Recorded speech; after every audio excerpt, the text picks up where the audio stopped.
Doctores, ¿cuál fue la supervivencia más milagrosa que han visto? Aquí hay un anestesiólogo. Tuvimos a un joven caballero que fue herido por un disparo mientras se lanzaba para escapar de algo con pandillas. Una sola bala impactó su vena subclavia derecha, atravesó su pulmón derecho, su diafragma derecho, el hígado, muchos tramos de intestinos, afectó tanto su arteria como su vena ilíaca izquierda, y se alojó en su sacro. Tuvo un paro cardíaco, corazón detenido, sin presión arterial. En la sala de emergencias, se le realizó una toracotomía de emergencia, un masaje cardíaco interno, y logramos reiniciar su corazón. Más de 200 unidades de productos sanguíneos y 10 horas de cirugía de emergencia después, llegó a la unidad de cuidados intensivos. Antes de esa noche, nunca había visto a alguien sobrevivir después de una toracotomía de emergencia y nunca había administrado tanta sangre a alguien. Salió caminando del hospital. Soy enfermera, pero tengo algunas buenas historias de un centro de trauma de nivel 1. Tuve una vez un caso de un peatón contra un tren. Él estaba tambaleándose a casa, ebrio, y se desmayó sobre las vías del tren. Fue golpeado de frente por el tren, rebotó hacia el lado, quedó colgado del costado del tren y luego fue arrastrado 100 metros mientras el tren se detenía. Terminó en coma durante una semana y quedó paralizado de la cintura para abajo, pero sobrevivió sin déficits neurológicos importantes. Además de no poder mover las piernas, tuve un paciente una vez con cáncer de garganta y su tumor había atravesado su arteria carótida. Debido al cáncer y a una cirugía previa, tenía una fístula, un agujero, en su cuello. Él y su esposa estaban en casa. Él estaba dormitando en el invernadero. Su esposa fue a la cocina y regresó para verlo cubierto de líquido rojo y con huellas de manos en la puerta de vidrio donde había intentado abrirla para pedir ayuda. Había perforado su arteria carótida y la sangre salía, surgiendo, de su fístula. Esta diminuta viejecita arrancó las cortinas de la ventana, se abalanzó sobre su cuello y presionó su botón de alerta de vida. De alguna manera, logró mantener la presión suficiente para evitar lo peor, y en realidad salvamos al hombre con muy poco déficit neurológico. Las personas que perforan las carótidas en la unidad de cuidados intensivos no sobreviven al traslado a cirugía. Y él sobrevivió hasta que el servicio de emergencias llegó a ayudarlo y lo llevó al hospital, todo porque su esposa actuó rápidamente y fue notablemente fuerte. Hace 1 año y medio, mi papá consiguió un nuevo cardiólogo debido a razones de seguro y a la presión arterial alta. Le hicieron los exámenes estándar de un nuevo doctor, y el médico le realizó un ecocardiograma, creo. Llamó a mi papá cuando tuvo los resultados y le dijo que se fuera a la sala de emergencias de inmediato, tenía una disección aórtica. Mi papá, sin saber lo que eso significaba, cargó su teléfono, terminó de ver un episodio de Los jóvenes y los inquietos y llamó a un servicio de automóvil. Para la mayoría de las personas que no saben qué es una disección aórtica, es cuando hay un desgarro en la aorta, lo que provoca que la sangre que sale del corazón llene las paredes de la arteria hasta que forma un aneurisma y se rompe. Básicamente, si se rompe, mueres. Usualmente, cuando se desgarra, sientes dolor en el pecho, pero en muy pocos casos no hay dolor. Mi papá fue uno de esos casos raros. La tasa de mortalidad una vez que la aorta se desgarra es del 1 a 2% por hora durante las primeras 48 horas, lo que significa que el 50% muere dentro de los primeros 2 días. Cuando llegó al hospital, su aorta era 3 veces el tamaño de la de una persona sana, y el cirujano dijo que probablemente había estado desgarrada durante al menos 4 días, y si hubiera esperado unas horas más, seguramente estaría sin vida. Después de la cirugía para reemplazar su arteria por una artificial, que duró 8 horas e implicó, esencialmente, y de manera intencionada, matarlo 3 veces, el cirujano le dijo que era un caso milagroso y que realmente no debería estar vivo, ya que su aorta había superado el tamaño en que se rompe 9 de cada 10 veces. ¿La broma? Cuando llamó a mi tía para decirle que ella era la persona de contacto de emergencia, le dijo que iba a someterse a una cirugía menor en su dedo gordo del pie, porque no quería que nadie se preocupara. Nadie, excepto su novia, ella lo sabía pero tuvo que devolver a casa, así que no pudo ser la persona de contacto. Supo hasta 6 horas después de la cirugía cuál era la verdadera situación. No soy médico, pero cuando tenía 18 años, mi mamá estaba en un semáforo cuando fue chocado por detrás por un camión de diésel que iba a 96 km por hora. su espalda se rompió y su cerebro estaba sangrando. En el hospital, sus riñones empezaron a fallar, tenía sangrado interno y su presión arterial estaba en 20. El médico nos dijo estos hechos y nos pidió que nos despidiéramos. Había un sacerdote presente que le ofreció los últimos sacramentos. Al día siguiente, ella se estabilizó y recuerdo al médico mirándola como si estuviera pensando, ¿qué demonios? Cuando estaba en cirugía de trauma en el norte del estado, recibí una notificación sobre un hombre que había sido disparado 3 veces en la cabeza. Llegó, literalmente con un ojo colgando. Aparentemente, lo habían disparado en la sien, la bala salió por su cuenca ocular derecha, en la nariz salió por el paladar, y en la mejilla una salió por el costado de la cabeza. En este punto, pensé que solo lo habían traído para que lo declaráramos muerto en la sala de emergencias porque lucía así. Fui a examinarlo y le incliné la cabeza hacia atrás, y él dijo, «Oye, sé gentil». Salté hacia atrás y grité como un niño pequeño, al igual que todos en la sala. Literalmente, las balas fallaron su cerebro. Me enfermé cuando tenía 19 años, poco después de regresar de mi caminata por el PCT. Estuve lo suficientemente enfermo como para ser hospitalizado, lo suficiente como para que toda mi familia volara para hablar conmigo, lo suficiente como para que mi médico me dijera, vas a morir pronto. Esta es la realidad, no sabemos qué está mal contigo, y si vives, será bajo un poder mayor al que yo y mis colegas podamos reunir. En este punto se puso muy incómodo. Te tengo en mis oraciones, así que fue en ese momento, mientras soportaba una falla multiorgánica, que traté de hacer las paces con mi tiempo en esta tierra, que era muy pequeño y breve. Durante una semana estuve tan enfermo como cualquier persona que estaba muriendo en la unidad de cuidados intensivos conmigo.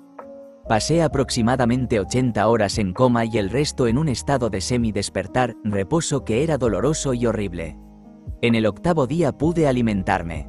Aunque fue difícil porque durante los 7 días y medio anteriores, mi cuerpo destruyó alrededor del 30% de su masa muscular en trozos en varios lugares, mi pierna derecha en el muslo, ambos bíceps, mi lumbar en el lado izquierdo, la parte superior de mis músculos abdominales y los músculos de mi mano derecha. Mientras intentaba alimentarme, el médico asomó la cabeza y dijo, podrías estar mejorando. Sea lo que sea que estés haciendo, continúa así. ¿Cómo estás con el dolor? Bueno, el dolor era intenso, pero quería vivir. Dentro de una semana estaba de pie y 6 meses después no sabrías que alguna vez estuve enfermo, excepto por una leve cojera que permanece hasta hoy, muchos años después. El médico encargado durante mi estancia en el hospital, que me dijo estas cosas y habló conmigo, me vio en su consultorio aproximadamente 3 meses después de iniciar el proceso de recuperación. Dijo casi esas palabras exactas, no sé cómo has sobrevivido. Luego el médico me contó que había dicho a mi familia que hicieran arreglos para mi muerte justo después de esa conversación inicial y que cuando había entrado en coma, estaba bastante seguro de que era el final. Esa es mi historia de trauma médico. Un amigo mío que es cirujano de emergencia tuvo un paciente que estaba parado en una esquina, es decir, vendiendo sustancias, en Miami cuando alguien le disparó apuntando a su cara. Él levantó el brazo en defensa al ver la pistola, lo que desaceleró el proyectil que luego quedó alojada en la carne de su frente. Mi amigo dijo que era la víctima de disparo más afortunada que había visto. Simplemente le sacó la bala con unas pinzas, desinfectó la herida y lo mandó a casa. No soy doctor, pero esto es lo que me han dicho repetidamente cuando estuve en el hospital por mi cirugía a corazón abierto. ¿Cómo demonios sigues vivo? Historia de fondo. Básicamente, nací con un defecto congénito que tiene una tasa de mortalidad extremadamente alta. Como uno de 120 millones de que ocurra y aproximadamente un 95% a 99% de probabilidades de morir. No solo sobreviví 20 años, jugué lacrosse durante 4 años. Ahora, el problema era que me faltaba un vaso sanguíneo importante en mi corazón que es necesario para bombear sangre. Mi cuerpo compensó de una manera tan extrema que el vaso sanguíneo del lado derecho del corazón bajó y alrededor del corazón y se unió a la aorta. Mi corazón básicamente estaba circulando alrededor de sí mismo y el resto de mi cuerpo no recibía suficiente sangre. Entonces, ¿cómo se descubrió? Me soné la nariz y tuve un ataque al corazón. Los cirujanos repetidamente afirmaban y preguntaban, ¿cómo estabas vivo? Y, Jugaste lacrosse durante 4 años. Además, el cirujano principal indicó que cualquier persona con esta condición generalmente muere al nacer. Solo conocen la condición a partir de autopsias. Advertencia obligatoria de: no soy doctor. Hace aproximadamente 1 año y medio, un amigo mío estaba montando en bicicleta de montaña. En realidad, aún no estaba en la montaña, solo iba en su bicicleta hacia la casa de un amigo, iban a subir juntos a la montaña. Se detuvo a atarse el zapato y, por alguna razón, se quitó el casco. Terminó de atarse el zapato, pedaleó unos 3 metros y lo atropelló un automóvil. Alguien, sospechamos que fue el conductor, hizo una llamada anónima al hospital. Encontraron a mi amigo con un cráneo fracturado al lado de la carretera. Lo hospitalizaron y luego descubrieron que tenía una hemorragia en la membrana entre su cráneo y su cerebro, estaba presionando el tejido cerebral. Creo que era algo así como un 20% de posibilidad de sobrevivir. El equipo de trauma drenó su cráneo, lo volvió a unir con grapas, le cosieron la cabeza y, 2 días después, despertó extremadamente conmocionado y confundido, pero por lo demás bien. Nos asustó muchísimo a nosotros y a su familia, pero todo está bien, excepto que de vez en cuando siente el clima y tiene algunos dolores de cabeza más de lo habitual. El lado positivo de todo esto es que encontró su vocación. Una vez que volvió a la fuerza laboral, se convirtió de inmediato en paramédico y actualmente está obteniendo su certificación para trabajar como paramédico de rescate de incendios. Ahora salva la vida de otras personas. Un círculo completo. No soy médico, pero ahora mi hermana tiene esta historia sobre su cardiólogo. Mi familia ha tenido problemas para mantener un seguro de salud durante muchos años, pero los chequeos anuales del corazón de mi hermana han sido una prioridad. Nació con la anomalía de Epstein de la válvula tricúspide, lo que básicamente significa que la sangre se filtra hacia atrás y bombea oxígeno de manera muy ineficiente. 1 año, su cita se pospuso unos meses debido a un cambio de proveedor y todas esas tonterías. Mi hermana estaba en clase de educación física en 10º grado y tenía problemas para correr todos los días. Eso fue lo que nos dijo: me siento un poco mal después de la clase. Lo que pensamos que significaba que se sentía mareada. Resulta que estaba vomitando en cada clase debido al esfuerzo. Mis padres decidieron de inmediato que lo mejor sería revisar su corazón y gracias a Dios lo hicieron. Su cardiólogo dijo que su corazón era del tamaño de una sandía pequeña y que era un verdadero milagro que solo estuviera vomitando y no desmayándose o literalmente cayéndose muerta si estaba corriendo 1 milla en menos de 30 minutos, y creo que su tiempo por milla era menos de 15. Dijo que era uno de los estados más avanzados de Epstein que había visto, si no el peor caso actualmente no operado en el país. Estados Unidos, básicamente, tuvo que someterse a una cirugía de corazón abierto de emergencia, procedimiento de cono y Glen bidireccional en el Hospital Infantil de Boston, y ahora, 4 años después, todavía está con medicación y está buscando un marcapasos. Increíblemente, el insoportable profesor de educación física aún le dio un grado final de B. No soy médico, pero hago investigaciones médicas que incluyen abstracciones de registros clínicos. Estaba abstrayendo el registro de un ranchero de más de 90 años en Montana, un tipo activo y sin problemas de salud mayores. Estaba analizando lo que llevó a su ataque cardíaco menor y casi no podía creer los códigos ICD-9, así que me metí en las notas más detalladas.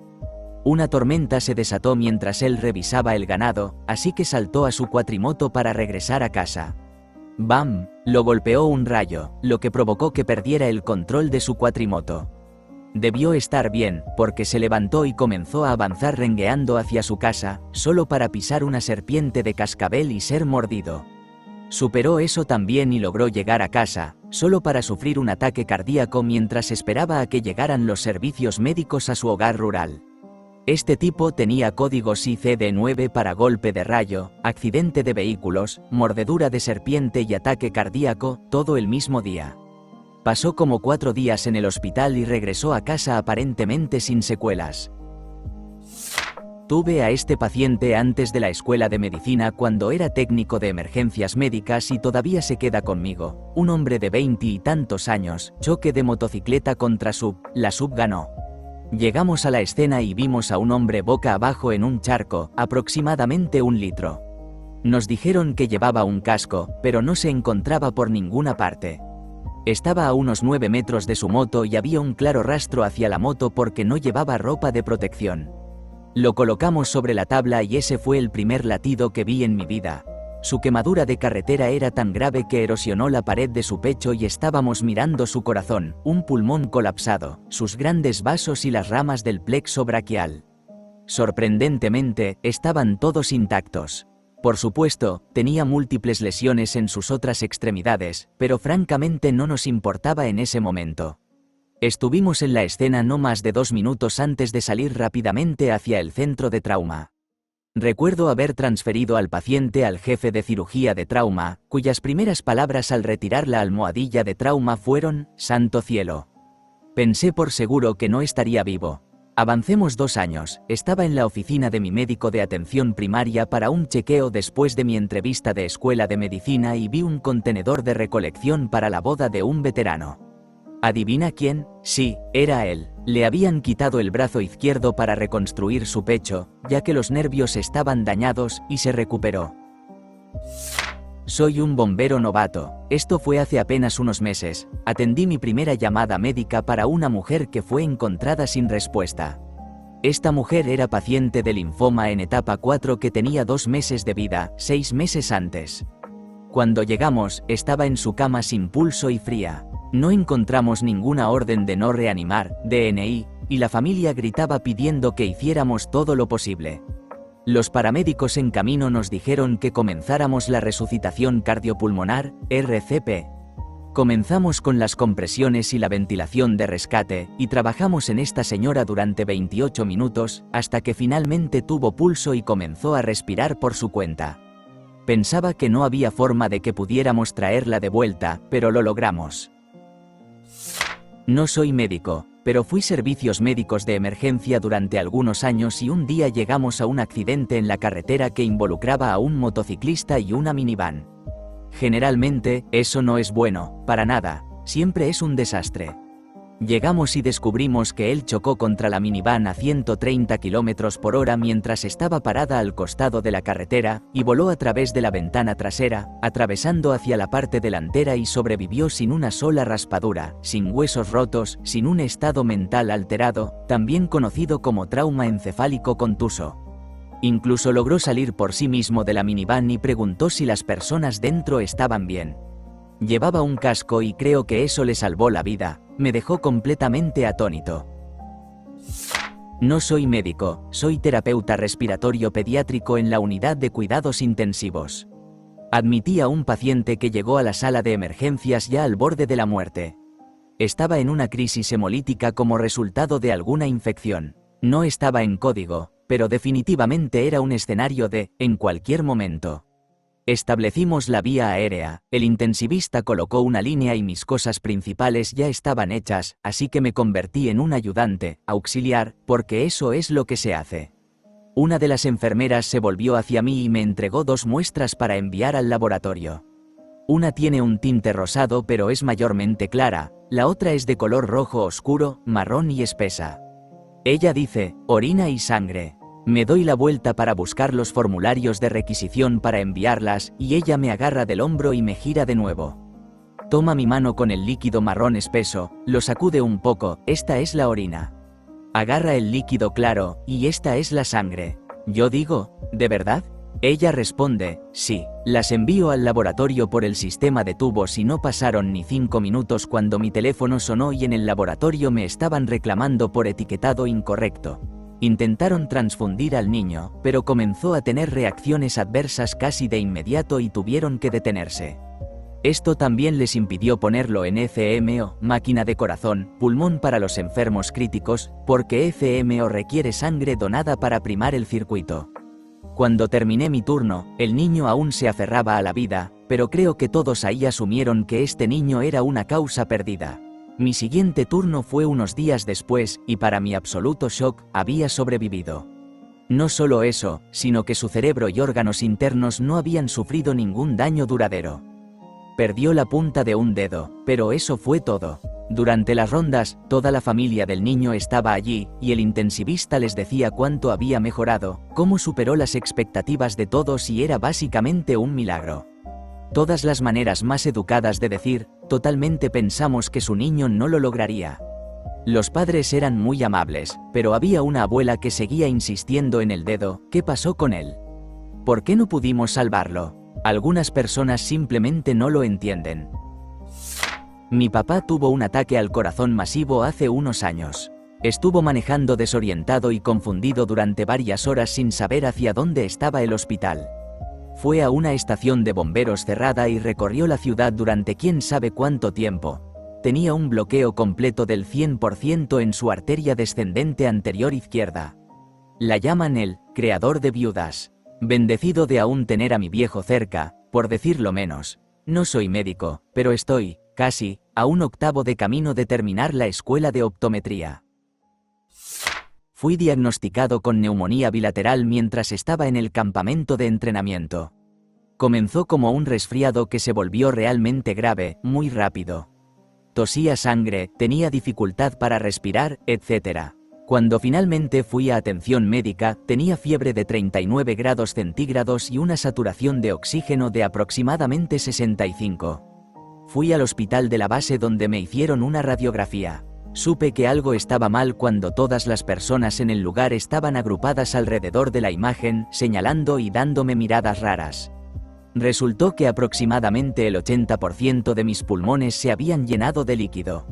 Eventualmente, fui trasladado fuera de la base a una unidad de cuidados intensivos donde pasé 5 días drenando mis pulmones y recuperándome. Aún tengo doctores que me miran raro cuando revisan mis archivos médicos. No soy doctor. Esto le ocurrió a mi hermano cuando tenía poco más de 20 años. Estábamos cruzando un paso montañoso nevado y él iba en el asiento del pasajero.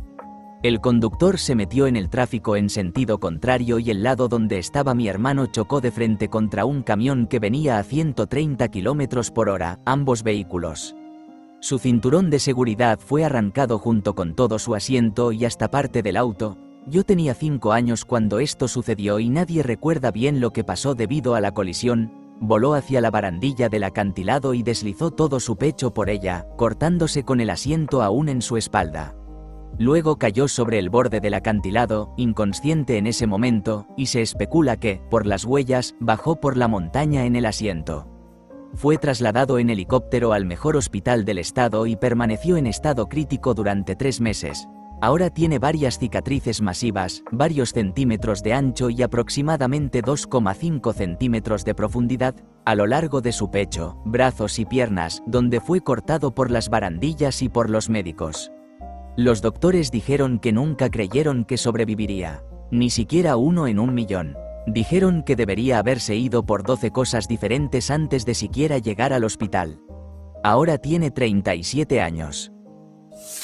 Desde hace unos 5 o 6 años, mi hermano fue de excursión con algunos amigos a un parque en el noreste de Ohio llamado Nelson's Ledges. Cualquiera que sea de Cleveland conocerá el lugar. De todos modos, como es Ohio, prácticamente todas las rocas, acantilados, piedras grandes, etc. están resbaladizas por el musgo o simplemente mojadas. No había barandillas en ese momento, solo muchos letreros que decían, no escalar. Estaba en uno de los puntos más altos del parque, donde unas enormes rocas formaban un desfiladero con un pequeño arroyo al fondo. Estaba haciendo el tonto y tratando de lucirse cuando resbaló y cayó por el borde. Cayó al menos 9 metros, aterrizando de pies, con una pierna bloqueada al chocar contra una pequeña roca en el fondo mientras el resto de su cuerpo seguía en movimiento. El impacto hizo que su pie se aplastara contra su tibia, partiendo esta por la mitad antes de que la tibia básicamente explotara en 50 piezas más pequeñas. Dado que el fondo era todo agua sin orilla, pues solo era un hueco entre rocas, tuvo que arrastrarse unos 30 metros hasta que encontró una roca donde pudo acostarse. Tuvo que ser sacado en una camilla por un helicóptero. La otra historia es lo que me sucedió a mí, hace 17 años. Giré a la izquierda justo frente a un camión de carga que iba a gran velocidad. Él iba a 83 km por hora, justo cuando comenzaba a pasar por la intersección. No preguntes, era joven y no prestaba atención, golpeando el coche en la esquina frontal derecha. El coche quedó hecho añicos y el motor se empujó a través del tablero. Cuando el coche dejó de deslizarse a unos 30 metros de distancia, logré salir del coche y dar un solo paso antes de colapsar por el shock. Eso me salvó la vida, pero todas mis lesiones fueron causadas por el cinturón de seguridad porque no lo llevaba bien, 2 costillas rotas y un intestino delgado perforado. Tuve que someterme a una cirugía abdominal abierta y estuve en el hospital durante una semana. Soy anestesiólogo. Una vez tuve como paciente a una mujer testigo de Jehová de unos 20 y tantos años que seguía sangrando tras el parto. Debido a su religión, se negó a recibir transfusiones de sangre. Después de que fallaran otras medidas, finalmente la llevamos a la sala de operaciones para una histerectomía de emergencia que le salvó la vida. En una mujer embarazada, el nivel normal de hemoglobina, la proteína en la sangre que transporta oxígeno, se encuentra entre 9,5 y 15 gramos dl. Cuando la llevamos a la sala de operaciones, su hemoglobina era de 3,1 gramos dl. Después, en la unidad de cuidados intensivos, bajó a 2,6 gramos dl. Recuerdo que hablé con ella antes de ir a la sala de operaciones, y todo lo que podía hacer era permanecer completamente acostada en la cama.